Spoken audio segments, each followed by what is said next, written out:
Esta es la historia de cómo un imperio que conquistó Constantinopla terminó siendo el enfermo de Europa. Hoy, en Cuadernos de la Historia. Pensemos por un momento en esto. Durante más de 600 años, una de las potencias más bestias de la historia dominó el Mediterráneo, los Balcanes y Oriente Medio. Un imperio que en su punto más álgido, hizo temblar a toda Europa y marcó las reglas del juego en 3 continentes. Sí, claro que sí, hablamos del Imperio Otomano. Pero, ¿qué pasó? Porque ese mismo coloso, que en el siglo XVI parecía absolutamente imparable, 3 siglos después se le conocía con este apodo, un apodo bastante despectivo, la verdad. Se había convertido en un estado en crisis, lleno de rebeliones y, para colmo, dependiente de las mismas potencias a las que una vez había puesto contra las cuerdas. Pues esa es la pregunta del millón, claro. ¿Cómo es posible? Hoy vamos a desgranar precisamente eso, cómo se forjó este gigante, cómo funcionaba por dentro su increíble maquinaria de poder y, sobre todo, qué narices lo llevó a un colapso cuyas réplicas, ojo, todavía hoy dibujan el mapa del mundo en el que vivimos. Bueno, pues empezamos por el principio. Tenemos que viajar a la Anatolia del siglo XIII. ¿Y qué nos encontramos? Pues un auténtico caos, un mosaico de pequeños poderes en crisis. El gran sultanato selyúcida que había dominado la zona se estaba viniendo abajo, en gran parte por las invasiones mongolas, y esto dejó un vacío de poder tremendo. Y claro, cuando hay un vacío de poder, alguien lo llena.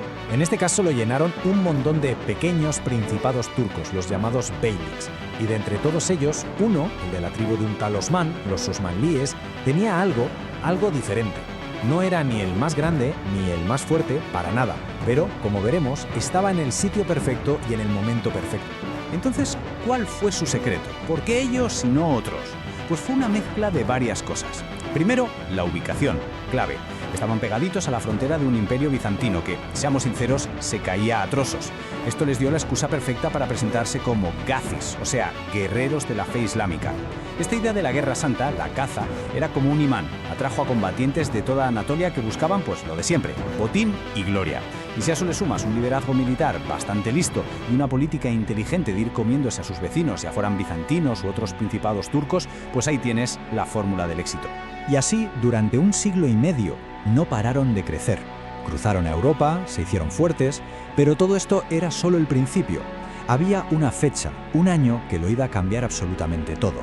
El año en que dejaron de ser un poder regional importante para convertirse, a ojos de todo el mundo, en un imperio con todas las letras. Hablamos, claro, de Mehmed II, el Conquistador, un sultán jovencísimo que se obsesionó con el premio gordo, Constantinopla, y lo que hizo fue una locura para la época. Desplegó una logística brutal y unos cañones gigantescos nunca vistos con los que reventó unas murallas que se consideraban inexpugnables. Hizo lo imposible.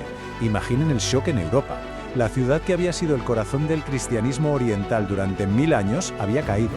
Y así nació Estambul, la nueva capital de un poder que ya era global. Bien, con Estambul ya como capital, el imperio entra de lleno en su edad de oro. Pero esto plantea una pregunta muy interesante. ¿Cómo demonios se gobierna un territorio tan gigantesco y con gente tan distinta?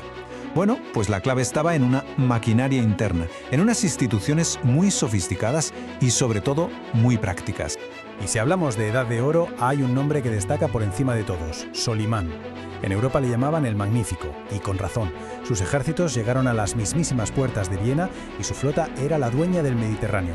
Pero lo más curioso es que dentro del imperio se le conocía de otra manera, Kanuni, que significa el legislador. Y es que su gran legado, más allá de las batallas, fue poner orden, reformar y consolidar todo el sistema de leyes y administración que fue literalmente la columna vertebral del imperio durante siglos.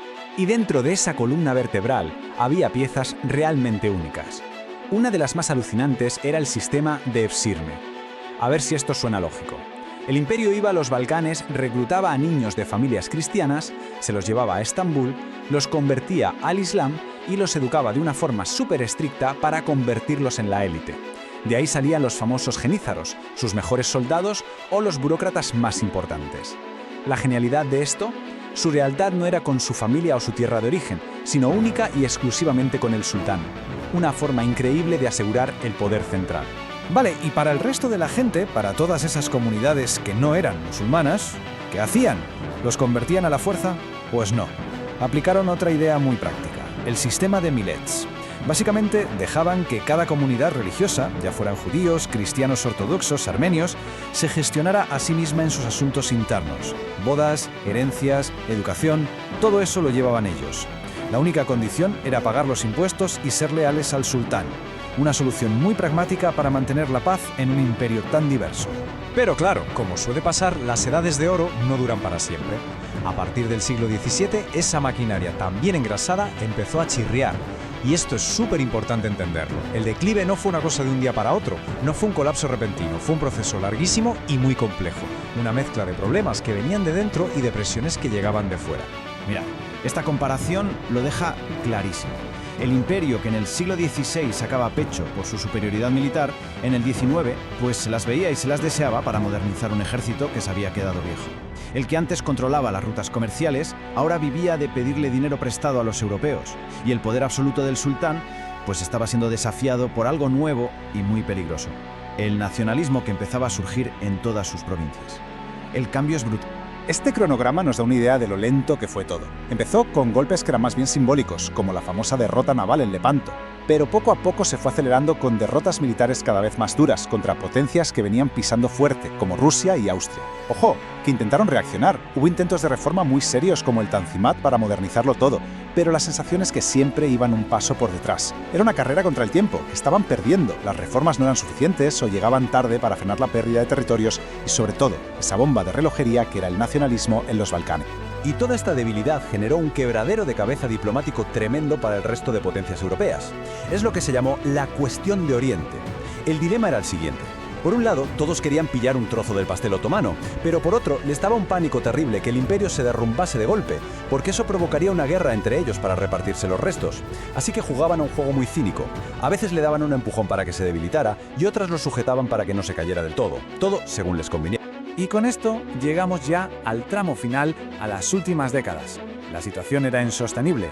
Entre los últimos intentos de reforma interna y el estallido de una guerra mundial, el imperio se asomó al precipicio y al final acabó cayendo.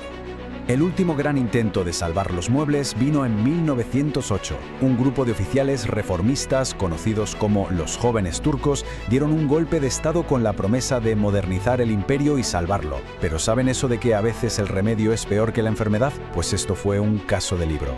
Su gobierno se fue volviendo más y más autoritario y, lo que es peor, muy nacionalista turco. Esto cabreó y mucho a las minorías árabes, armenias, etc. Y para rematarlo, tomaron la decisión que lo sentenciaría todo: meterse en la Primera Guerra Mundial del lado de Alemania. Y la guerra fue el golpe de gracia. Un desastre absoluto. El imperio se vio luchando en un montón de frentes que no podía mantener, desde el Cáucaso contra Rusia hasta Egipto contra los británicos. Encima, dentro de sus fronteras, estalló la revuelta árabe, animada por los ingleses. Y en medio de todo ese caos, el gobierno de los jóvenes turcos llevó a cabo deportaciones y masacres terribles contra la población armenia. Cuando llegó 1918, el imperio estaba hecho cenizas, militar y económicamente. La derrota no podía ser más absoluta. Tras la guerra, los vencedores le pusieron sobre la mesa el Tratado de Sèvres. Era una humillación total. No solo liquidaba al imperio, sino que troceaba hasta la propia Anatolia para repartírsela entre ellos. Parecía el fin. Pero entonces, contra todo pronóstico, surgió un movimiento de resistencia nacionalista turco liderado por un general que lo cambiaría todo: Mustafa Kemal, más tarde conocido como Atatürk. Después de una guerra de independencia durísima, consiguieron sentarse de nuevo a negociar y firmar un tratado completamente diferente, el de Lausana. Y ese tratado es, ni más ni menos, el acta de nacimiento de la Turquía que conocemos hoy. A partir de ahí, los acontecimientos se precipitaron. Primero, se abolió el sultanato, 600 años de dinastía otomana, borrados de un plumazo. Después se proclamó la República de Turquía y el golpe final: se abolió también el califato, el último lazo que unía al nuevo país con su pasado imperial y religioso. Ahora sí, el Imperio Otomano estaba oficialmente muerto y enterrado. Muerto, sí, pero su fantasma sigue muy presente. Es que el mapa de hoy, el de Oriente Medio y los Balcanes, es un resultado directo de cómo se deshizo todo aquello. Muchas de esas fronteras que las potencias europeas dibujaron con regla y cartabón siguen siendo hoy una fuente de conflictos terrible. Y luego está todo lo demás: su huella cultural en la comida, en la arquitectura, en el idioma y sobre todo en la memoria de la gente. Una memoria a veces de convivencia, pero otras muchas de opresión, que todavía hoy define la identidad de un montón de países. Y esto nos deja con una pregunta final, que yo creo que es para darle unas cuantas vueltas. Cuando hoy vemos las noticias y oímos hablar de las tensiones en Siria, en Irak, en los Balcanes, ¿no estaremos viendo en realidad los últimos capítulos de la historia de ese colapso? ¿Los coletazos de un imperio que se cayó hace ya un siglo? Una cosa está clara, la sombra del sultán sigue siendo muy, muy alargada.